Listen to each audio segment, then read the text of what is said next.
चलिए अब इसके बाद अगला वाला जो कैरेक्टर होगा इसमें, ये कैरेक्टर कौन सा है, तो हम बोलेंगे the particles of matter attract each other, है ना। अब ये वैसे हम 9th में है तो हमको पता ही ये वाली चीज, तो कि जैसे कोई सी चीज यदि सॉलिड है तो इसका मतलब क्या है कि उसके पार्टिकल्स एक दूसरे से अट्रैक्टेड है, तभी तो हमको सॉलिड के फॉर्म में दिख पा रही है। ठीक है, तो जो मैटर के पार्टिकल्स होते हैं वो डेफिनेटली एक दूसरे को अट्रैक्ट करते हैं।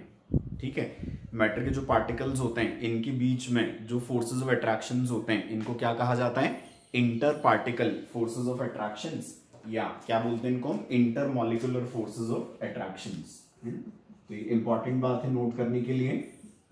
मैटर के पार्टिकल्स के बीच में फोर्सेस ऑफ अट्रैक्शंस होते हैं, ये जो फोर्सेस ऑफ अट्रैक्शंस होते हैं क्या कहलाते हैं, inter particle forces of attraction, या इन्हीं का दूसरा नाम क्या होता है, inter molecular forces of attractions,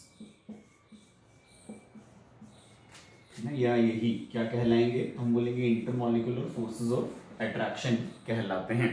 ठीक है, अब कौन सी चीज होती है, एक जैसे पार्टिकल्स के बीच में जो फोर्सेस ऑफ अट्रैक्शंस होते हैं उनको क्या कहा जाता है, they are called cohesion forces. ये भी डेफिनेशन लिखने की है, क्या बोलेंगे हम, पार्टिकल जो पार्टिकल्स हैं एक ही टाइप के पार्टिकल्स जिनमें फोर्सेस ऑफ अट्रैक्शंस हैं, तो सेम टाइप के पार्टिकल्स में जो फोर्सेस ऑफ अट्रैक्शंस होते हैं इनको क्या कहा जाता है, कोहेशन फोर्सेस कहा जाता है। ठीक है, और कौन सी चीज हम बोलेंगे कि अलग अलग जो मैटर होते हैं, अलग अलग टाइप का जो मैटर है उसमें फोर्सेस ऑफ अट्रैक्शन भी क्या रहेंगे, अलग अलग टाइप्स के होते हैं। समझ आ गई बात ये।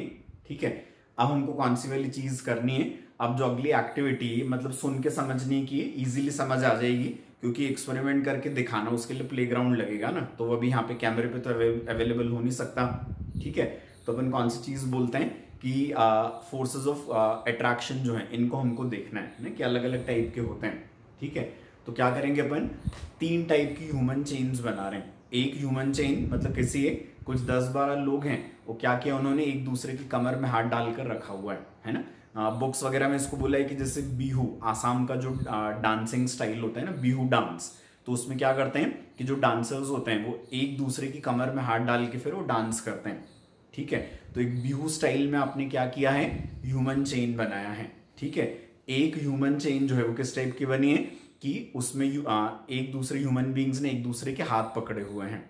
ठीक है, और तीसरे टाइप की जो ह्यूमन चेन है उसमें क्या है कि ह्यूमंस ने एक दूसरे को बस क्या किया, ऐसे फिंगर से टच करके रखा हुआ है।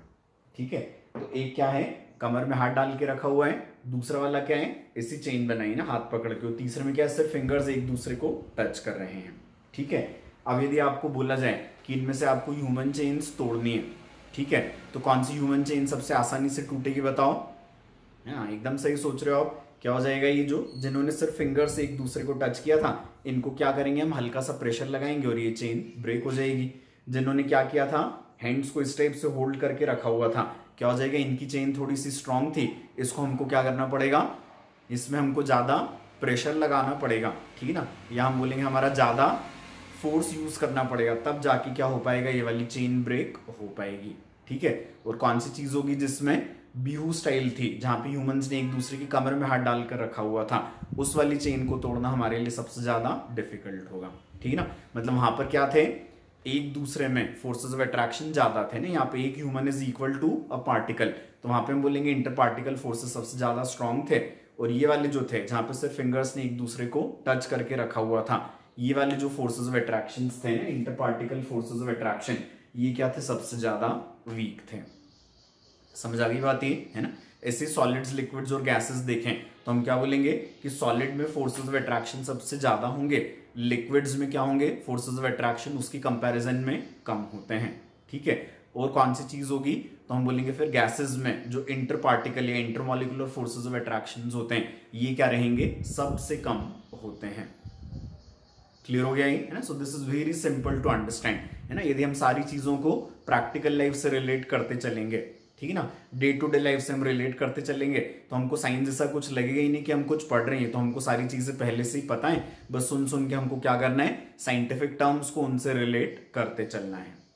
आ रहे ना बच्चों को मजा आ रहा है खूब ज्यादा, है ना। तो सारी चीजें अपन ऐसे ही करेंगे वन बाय वन।